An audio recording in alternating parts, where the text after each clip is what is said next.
जय जगन्नाथ सांग मैंने आ गोटे मिनी ब्लॉग को आपको बहुत बहुत स्वागत। बर्तमान सकाल 9टा आम बाहर भद्रक कहीं जाऊँ आमर जन ऑफिस स्टाफ आज रिसेप्शन से आम भद्रक जाऊँ। एबे जो खरा हो खरा को देखिए आम भाई कि मर्निंग बाहर जीव कि बाहर बाहर 9टा होगा।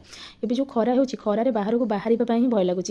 भद्रक में पहुँचला से भाई आम गोटे होटेल बुकिंग करते किसी समय रेस्ट नापी आम से किसी समय रेस्ट नहीं किसी समय रेस्ट नाला आम बाहर लंच करने लंच सारिकी पुणी फेरी रूम को रूम रे देखिपे मो सान झील केते खुशी अच्छी पूरा रेडी होकर बाहरी गलानी से भाई पाखु जावाई से भाई को बहुत भल पाए से बहुत एक्साइटेड अच्छी से पाखु जावाई। आम अलरेडी भाई पाखे पहुँची जाइए किंतु एत गहली भितर मत भिडियो करने भल लगे से करें कि आउ गोटे जिन आपको देखी भाई घरटा एत सुंदर जगार जगह को गलापर आपण आसवाप ही इच्छा हेनी सत कथा यहाँ घर फ्रंट रे पूरा बहुत सारा माछ घेरी जानते से अच्छी और भाई मैंने से माछ भी धरुवर आम देखिलु सेठिकार सीनरी देखिपे केते सुंदर होती से जगह को गलापर आसवाप ही टोटाल इच्छा ही होना पाखापाखि गोटे घंटा बसिलु।